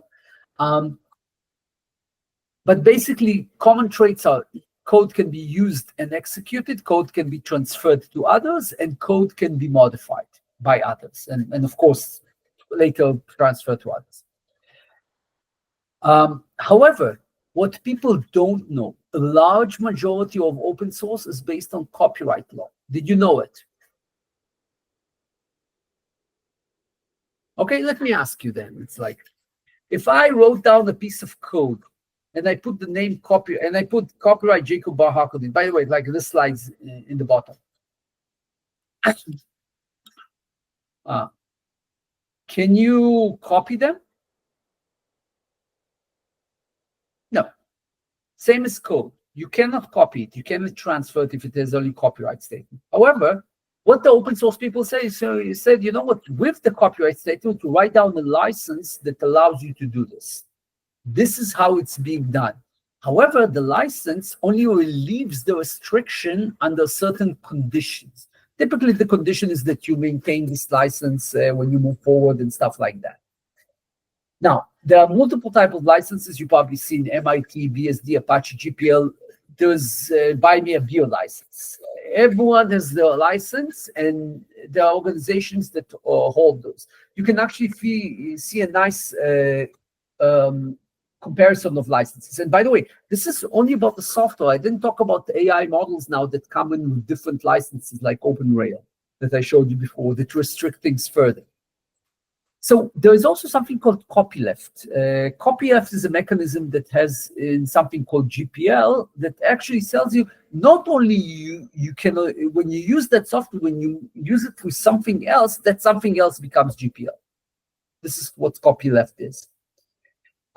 It actually restricts you further, not only on the things that you're using, but things that you use with it, which is problematic. Now, just for you to explain, MIT is very permissive, BSD is a little bit more than this BSD. Too close, free focus, doesn't matter. Apache is permissive, but then it addresses patents. GPL is anti-patent. They say if you have a patent, you have to give it away with this code. This is basically what GPL says. Apache is a little bit different, but it does address patents. Those MIT and BSD doesn't address patents. So people don't know whether if you have something patented, can you use it with them or not? Well, yes, you can. Those are in parallel. There's copyright law, there's patent law. Both of them apply all the time. People just don't know it yet. So open source community, I hear many people who talk as if you actually release something on MIT or BSD, then yes, you allow the person to use your patent. Guys, be careful here. This is lawyer stuff. So, but people in open source community sometimes say that. I'm not sure it's correct. To my opinion, it's incorrect, but that's my understanding. So it's also important to note that you cannot mix MIT and GPL code together. If you do this, you violated one of the licenses. Some of them are incompatible. So not every open source thing that you use can be used with another. So most people don't know this when they assemble all the stuff they need to do AI.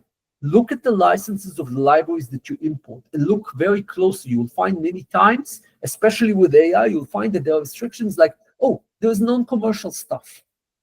Like, oh, it's MIT license, but yeah, but it's only for non-commercial stuff because you download something that's non-commercial to something else, the Python code does this for you, and then you get stuck with something that you cannot use for commercial purposes.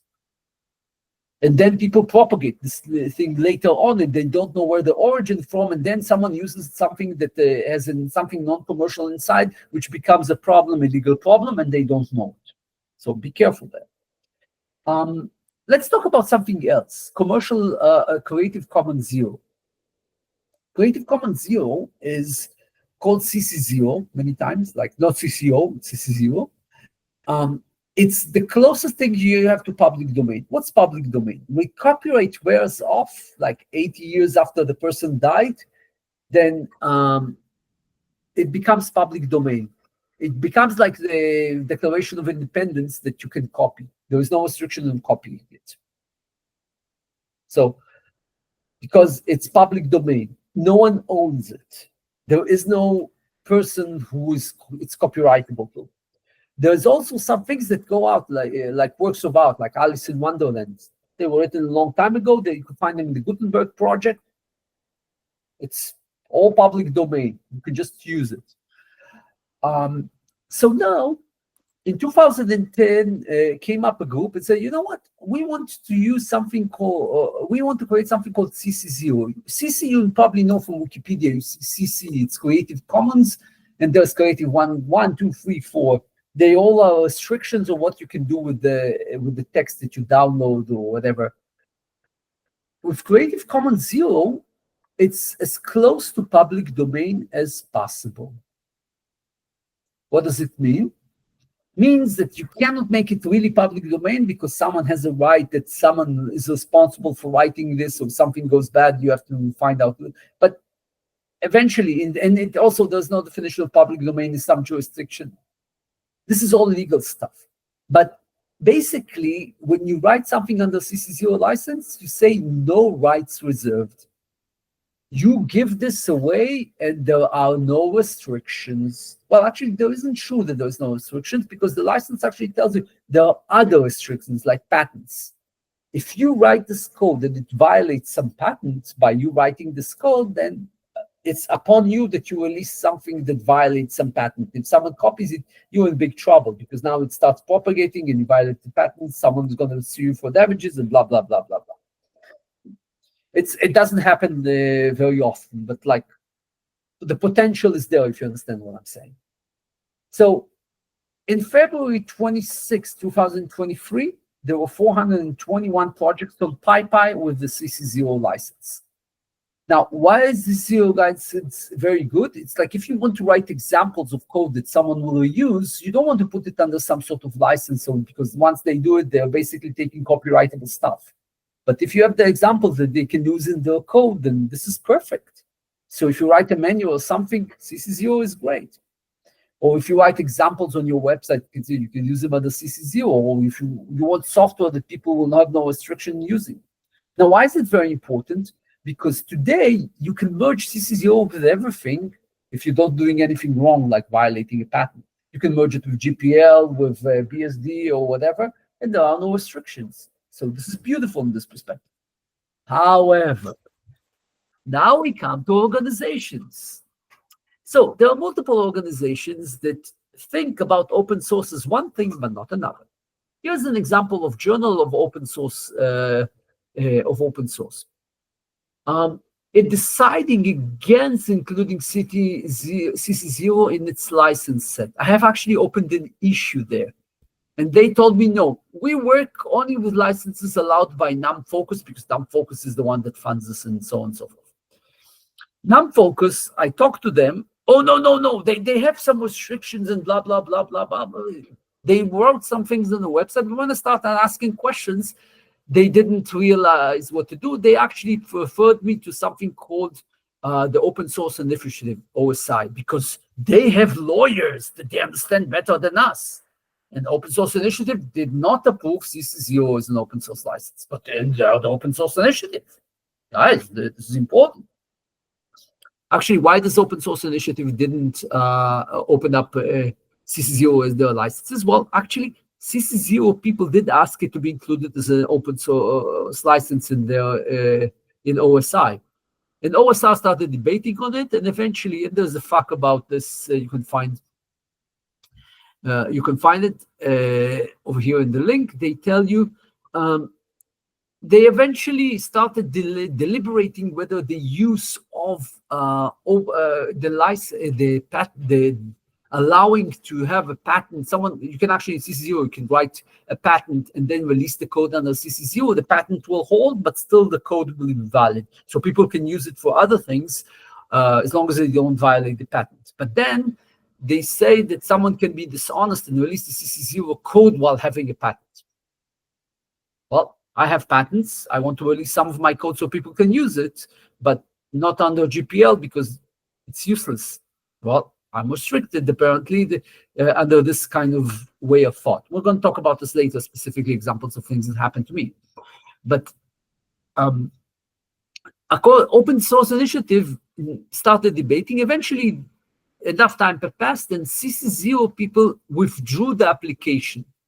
Therefore, OSI never approved CC0 as an open source license. And OSI writes down the web pages where everyone sees all the licenses, so that they cannot see it elsewhere. But when I joined OSI as a member, I was actually talking to people there, and they were knowledgeable about licenses. But then later I saw that it declined, and the good people apparently were no longer there, or at least to my opinion. Maybe I'm wrong. This is my opinion and mine alone. So this is what happened with OSI. They didn't approve CC0. Now, they didn't approve CC0. NumFocus did not approve CC0. So I asked NumFocus officially to approve CC0. Actually, you can see the entire discussion there. There are several discussions. Eventually, NumFocus didn't allow. They said, okay, write down the application or whatever it was, the process. I started the application. They took it up. And then all the directors there, or whatever they call the bunch that controls NumFocus, they all voted against it. You can see the discussions, all of those. So even though they were so open, they didn't allow something that is more open than them, meaning public domain. Public domain is public domain. And they did not want to approve it. And therefore, now goes back to the Journal of Open Science. There's a reason why Journal of Open Science, actually this happened before. They actually said no before. But you can see multiple organizations will talk about something that's truly open as if it is not. Now, interestingly more, Fedora Linux disallowed CC0 software since its patent rights are not granted by the license. Now notice, Fedora now is not as open as it used to be, because there's some restriction that comes from a different direction or that you are not allowing. But why would people care about the patent rights that much? That's a way of thinking. I'm against it. As you can hear from my voice and my kind of criticism here, I criticize this decision because those people didn't have to go through the patent process and understand what a patent is, apparently. This is to my understanding. Some of them actually admit it. I don't know if the ones that actually disapproved it in OSI didn't, but this was going on. So now my question to you is, should there be an entity that defines what open source is? Is there an entity that you tell me if I cannot use something that's public domain like CC0 or as close to public domain as possible? Public domain should be better than the open source. No, why? Because open source has control issues. Now let me explain what I mean. Who's the owner of open source library? Come on, someone tell me. Someone knows? Who owns Whoever owns it? the GitHub, I don't know. Who owns the repository? Okay. So if you commit some change into a software to GitHub, are you the owner? Well, that repository is under either an organization or a person. I would claim that it's who owns the repository. Okay. I'll explain. It has nothing to do. The ownership actually is determined by copyright. Whoever is copyright. Now, copyright in this case, we have many copyrights because each modifier, each one who commits a piece of code is a member. And he has a part of this copyright, believe it or not. So in open source, you have many owners to something, unless you actually assign the copyright to someone else. And therefore, if you want to change something, for example, in the license, you have to ask all people who contributed to the work that you've seen.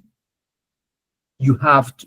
If you don't do this, then you're violating stuff, unless there is some reason or some legal stuff that says otherwise. I won't go into details because now it's becoming lawyer land. But generally, if you have MIT license software that you actually tried, or GPL, if two people wrote it, they are both the owners, and they both have to agree.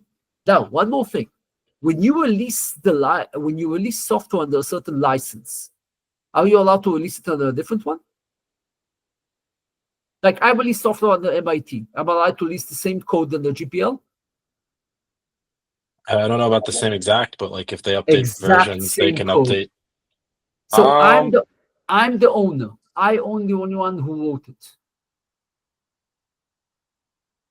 Think about it. I don't know. I feel like you are allowed as many licenses as you want, because each license just tells you which part of the copyright, what are the rules of using the copyright.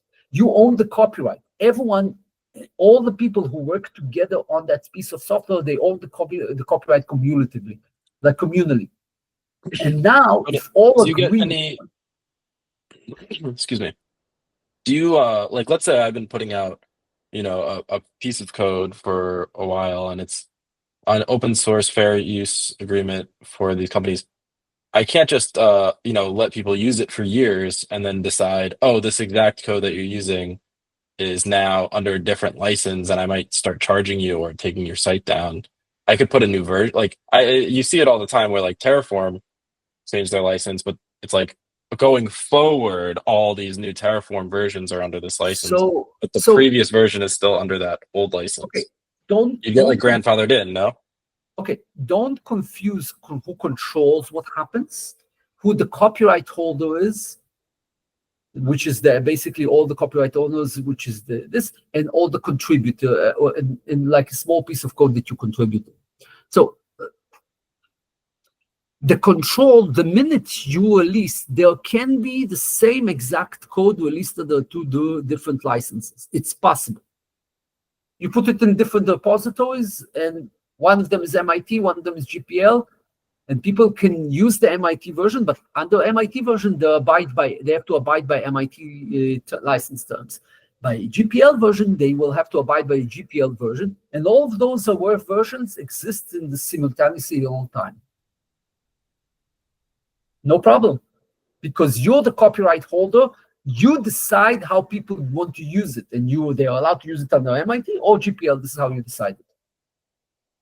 But once they choose a path, they have to stick with the path, because MIT restricts to MIT, GPL restricts to GPL. Remember, MIT or GPL are restriction mechanisms, and like they are copyright. Copyright is a restriction mechanism. First of all, you are not allowed to copy. When you're allowed to copy, under MIT terms, these are the terms. Under GPL terms, those are the terms. Those are different. You have the different rules about how to propagate them further. And later on, if people start modifying them, there will be a different version that MIT will create, and then the GPL, and then in time they will diverge to be different enough. So far, so good? Did you understand what I was saying? Like, did you just Sure, yeah, you could do that. No, I don't think it blew my mind, but I'm just like, I feel like there's definitely a gray zone of like, okay, I've been putting out my software and then I change the license on you. There is no gray zone. If you're the copyright holder, you can do whatever you want. You're the copyright holder. Now, the older version, if someone can find an older version of the older license, just pick up from there. They just don't get the new benefit of the things you added in your new version. Yeah. So it's all good, correct? It's all good. It's all possible. Okay? Now, if you have a communal ownership of like many things, it's like you're a parliament of people who have to decide where this ship goes. Show me a parliament that all voted unanimously on something. It's very rare. Therefore, the open source licenses become restrictive after a while. It comes with time. It's when you're young, then you don't see it, but people who deal with this see this all the time, lawyers especially. Okay, so what happens in case of disagreement? Let me show you something that happened to me. In 2017, I asked the institution I worked with that I released some GPL license software with, that I later continued using. I wanted to use some piece of code there, only the demo, only the test something, or the demos, I don't remember. It was a test. It was to use it for a different project. So since it was GPL, I copied from GPL. GPL is like, it's like gum, it sticks to you. It's like a virus, it spreads. So if I started a new project that borrows from a GPL project, it has to be GPL. I was nice. I later deleted the code. So the code wasn't there anymore. But I did ask the institution, ask them for permission, saying, look, it started from the GPL, might as well, just for you to know that it existed. So I asked them, look, I want to change something, and the request was denied. Eventually, I convinced them to make it LGPL. LGPL is like GPL, only it doesn't transfer forward to in some cases. But frankly, there was overinterpretation by that institution because the code wasn't there. Actually, I shouldn't have asked them anything. I was too nice because the code that I started with that is copyrighted was no longer in the last version. And since it was only copyrightable with stuff that I wrote and no longer the old test code, then I didn't even have to ask them. But they overinterpreted me and imposed on me something that I didn't like. At this point, I said, sure, I don't care. It's not that important. But now I have the story that I can tell, and I show you how people in open source or those who don't understand all the details actually can tell you, no, you are subject to restrictions that you don't really have. And this happens. It happened to me. Another example, same code, several years later, COVID started. I started using, this was disease modeling software. I started using disease modeling software for COVID, and I wanted to release more code that I couldn't restrict. At this point, I had patents and stuff like this. So if I would release them on the GPL, I'm giving away my patents for free. And I've invested a lot of effort in it. So I was trying to figure out, you know what, guys, let's change the license. I came to them and asked them, good, you're no longer using code. The third party told me they're no longer using the code. So I was the sole maintainer of this code. They actually didn't touch a piece of code in years. I was the sole maintainer. But it still was slapped with the GPL ticket. I asked them, please, let's change the license. So I asked for ownership transfer first. And guys, give me the ownership. You're not working on it anymore. You abandoned the code. I was denied. The argument was, this is a large ask. So I asked them to remove to CC0, because CC0, I could actually release it so people can look at the code and not have a mess. Today, I have a mess of code just to allow my patents to coexist with that code. And it's messy, but it's legal. And it's problematic. No one can easily understand it, but I have to do it because I have to maintain my rights. So they denied me of that. So notice how GPL, general public license, supposed to do good, it's supposed to do benefits, supposed to be free, supposed to be, stops from innovation. This happened to me. And this is like, 10 years after or something like this. So those processes take time, but eventually get to the point. So one contributor to the code can impose all sorts of restrictions with someone you don't want. So if someone comes in your open source code, put some code in it that you don't like, they might restrict you in the future from changing a license or something like this.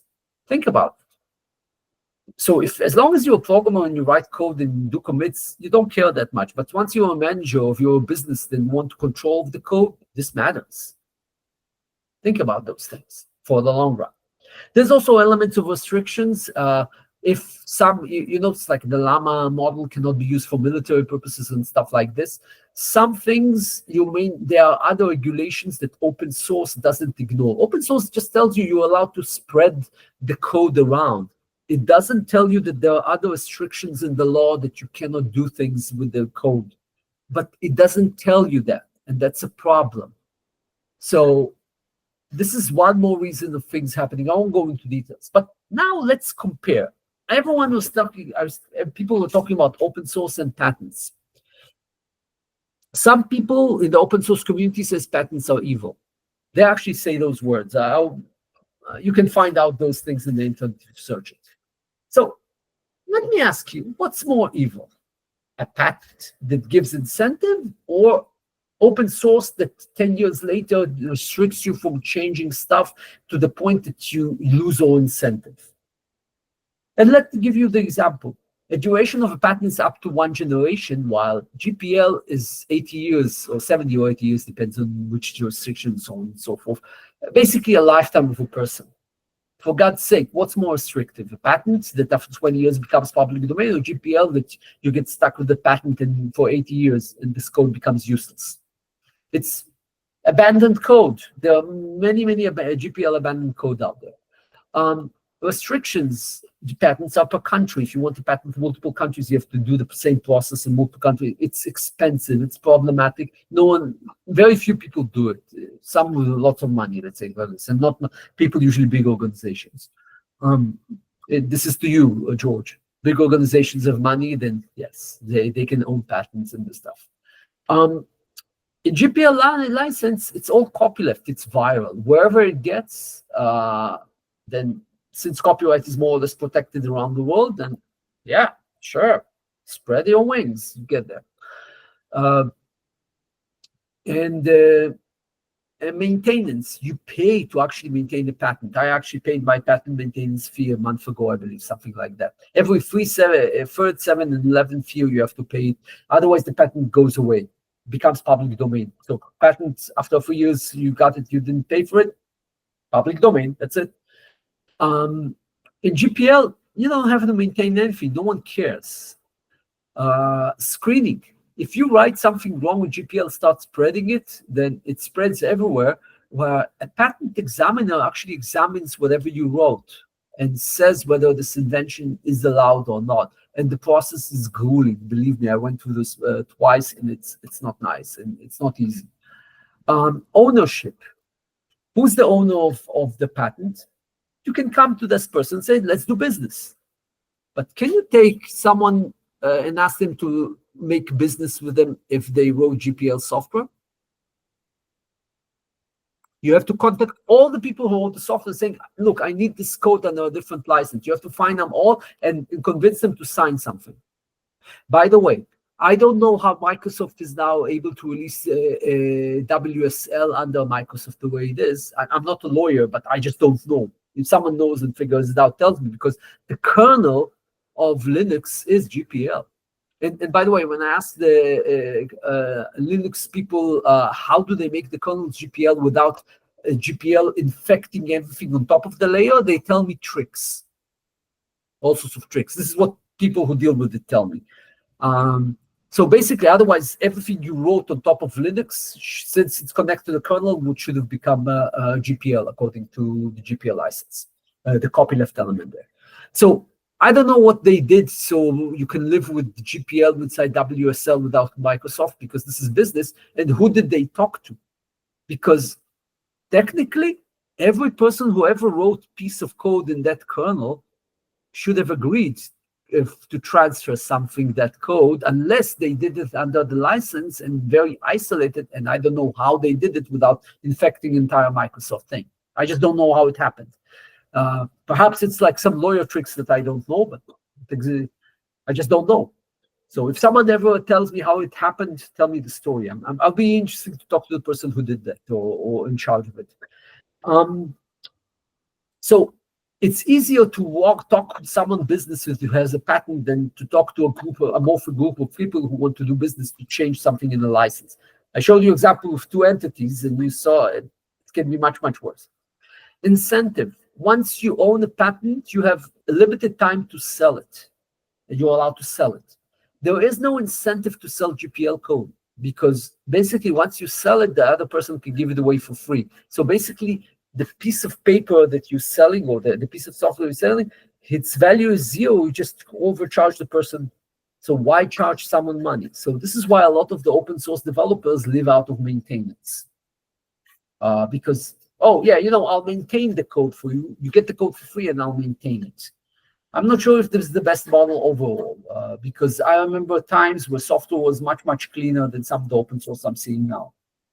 But, well, I'm old enough to remember it. Also, there is a registration, government archive about software. You can actually go and go to the archive of patents and find all the patents and learn from them. While there is no registrator, even though GPL itself is registered under a Free Software Foundation, but everything is kind of distributed. So in summary, patents are how to get private ownership in short term and provide incentives, while GPL is easy to get, is communal ownership with long-term restriction and little incentive. So which one's more evil? I'll leave it an open question for you. So GPL is actually declining in use. You can actually see, I think MIT is getting bigger. People probably figured it out. Probably multiple people had the encounters like I had. I actually heard people who encountered some issues with GPL software. I needed to redo a lot of work in their code just because of it. So specifically for biological models, I'll keep it short because it doesn't interest all of you, but I worked with biological models. But think about it. A human body is something very complex. If some group comes up with one model and then another model and then third model, and even describe the organs or the number of bones or whatever, or the blood flow, each one of those models, if it comes under a different license, there is no way to actually assemble them. So a group of us, and you can see some of the names here in the publication and the discussion, it's all transparent, you can actually go and read them, and looked it up and made, we actually support CC0 as a solution, and actually biomodels also used to support it. Now I'm not sure, I think it opened to other things, but it's also, why? Because CC0 allows combination of models. So it allows reproducibility, integrability, traceability, transparency. These are all things you need for good science. So now open source licenses can become an impediment overall for good science. And it's all with good intentions. It's all open, but yes, it's not really open. Okay, so let's go back to AI. Notice like how open source is no longer that open, or how AI is problematic because people overpromise things or do all sorts of bad things and violate all sorts of regulations. So if we don't become careful in how we treat software and how we use it and for what we use it, and we are not aware of all those regulations that are going on, if we don't behave well, then we might have another AI winter. AI winter comes with funding for AI stops. By the way, some of the AI companies today are not able to make a lot of throwing a lot of money, but they are not making enough revenue. This is one of the complaints. So if this stops and those AI companies start closing, then we might see another AI winter. But typically, it happens because of people misbehave and overpromise things. It happened in the past multiple times. There's an example here. So this is partially why I'm giving this talk. And I do want to finish with safe and ethical use. So if you remember something out of this talk, is this slide. Get approval for any source of data that you use in writing. When I use code for, actually both code and data for my software, I actually copy the license. The code usually comes in the license. With the data, check out on the website where you took it, copy the license. So that shows that you're allowed to use it. Because if not, someone will come back and say, why are you using this? And then restrict you. In some cases, while doing this, I actually find out that I don't have a license, so I start ask for permission, and they gave me permission because I asked nicely. And they gave me non-commercial use, but if I want commercial use, then I know that I can talk to them again and offer them money or something in return or work or whatever. Then I know that I can get it and I have a point of contact. But this is better to know and actually know the people who are in charge than to just take it and say later, oh, I thought it was fair use or whatever. Don't get illegal stuff. Know from the beginning where you are. And usually when you ask nicely, they come for you. Believe me, it's like you have to ask nicely and you have to show that you have good intentions. Don't just scrape data, read the fine print, go to the website. Go to the terms of use, see whether there's a copyright notice. Look at all those small stuff and know how to use it. Contact the owners of trademarks if you see some trademark that you're using, or owners of the website. Send them an email saying you don't have it, answer back. Or at least document that you tried. It's important. By the way, when you do try and contact them, they usually answer, and they usually are very nice about it. I can tell you from experience. Make sure you're not infringing patent. If you're doing something interesting and innovative, go to the patent register. It's open. And just Google it, or even Google patents. Just Google if you have something close to it. If there is, contact the people who have this patent. Talk to them. They might even be happy that you're doing something and might even, you can get into business with them. Maybe it will be more opportunities for you. Don't use data or code with unknown license, meaning something you don't know what license, don't touch it. There are reasons for it. I've seen examples like that where actually the license is unclear or kind of shaky. It's a problem because down the road you find out that there was a problem somewhere, and then you start reading on this or that thread on some discussion somewhere that there's a problem, and then sometimes you see how the repository starts being defunct. It happened to me. So make sure your licenses don't conflict among themselves or whatever you're doing. Remember, with AI, you have all sorts of to abide by regulations and not only the licenses. So if you're doing something to imitate someone or something, don't use an image that you're not allowed to use because you might violate the model restrictions and not necessarily the software restrictions. You have more and more restrictions, the more things that you use, the more innovative things you're doing. When in doubt, assume the worst and take action before things go wrong. Don't wait until you find out that you don't have a license for 5 years for something that becomes commercial. It's a problem. Do not do something that you didn't want that organization will do to you. Play nice, play safe. And also think about the long-term future. Don't think about what will happen if I just imitate this or a voice or whatever. No. There are long-term implications. 10 years later, someone finds out that you did something like this, you don't get a job because, you're a role player. So, no, think about things in the future, be very, very nice about what you're doing, and learn about ethics in programming. There is a very good talk about the future of programming by Uncle Bob. I put in the YouTube link. He explains why programmers need ethics, and his arguments are correct to some degree. I can argue against him in some cases, but his line of thought is important. I think it's a must-see for all programmers. So after this talk, please go and look at this link. And at this point, I think I have more slides, but it doesn't matter for you. I want to thank you for staying with me that long. George, you're in the thank you list. Thank you, Jacob. Love this There's talk. other people. Yeah.